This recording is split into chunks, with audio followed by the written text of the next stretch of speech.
Oke, selamat siang Bu Apri dan teman-teman semuanya. Saya Kirana Ngunuktovia dan hari ini saya akan membahas secara singkat tentang 4 instrumen keuangan yang sering digunakan, yaitu ada money market, stock market, forex, dan mutual fund. Presentasi ini dibuat agar kita bisa memahami perbedaan dasarnya secara cepat dan mudah.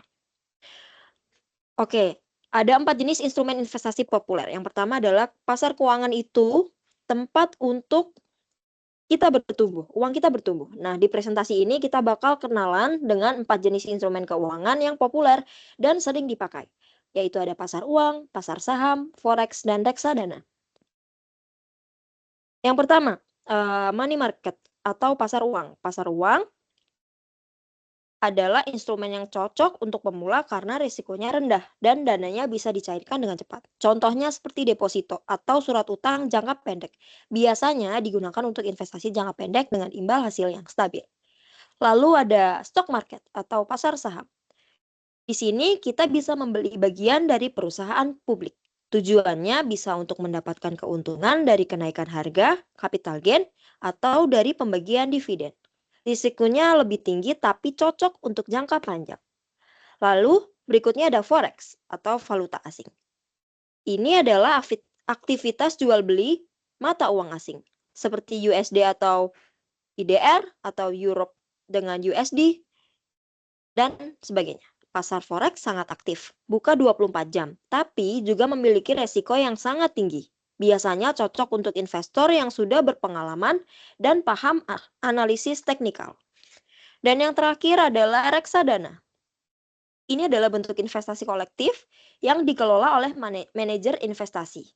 Investor cukup menyetor dana dan semua dikelola oleh profesional. Cocok untuk pemula yang ingin memulai berinvestasi tanpa repot. Modal awalnya juga sangat rendah, bisa dimulai dari 10.000 saja. Lalu next slide ada perbandingan singkat. Nah, berikut saya tampilkan tabel perbandingan singkatnya. Money market punya risiko yang paling rendah. Saham dan forex lebih beresiko tapi potensi keuntungannya lebih besar. Dan reksadana berada di tengah-tengah dan cukup fleksibel. Cocok untuk siapa ya? Nah, setiap instrumen cocok untuk profil yang berbeda. Kalau kita sibuk, reksadana bisa jadi pilihan. Kalau kita ingin yang aman, bisa pilih pasar uang. Dan yang terakhir, kalau siap belajar dan mengambil risiko, bisa mulai dari saham atau bahkan forex. Nah, saya membagikan tips memulai investasi. Beberapa tips, ya ini yang pertama tentukan dulu tujuan investasinya itu apa. Mulai dari nominal kecil, jangan ikut-ikutan tren, atau yang biasa kita kenal dengan FOMO, dan gunakan aplikasi resmi seperti Bibit atau Ajaib. Kita harus memahami dulu baru bisa mengambil keputusan.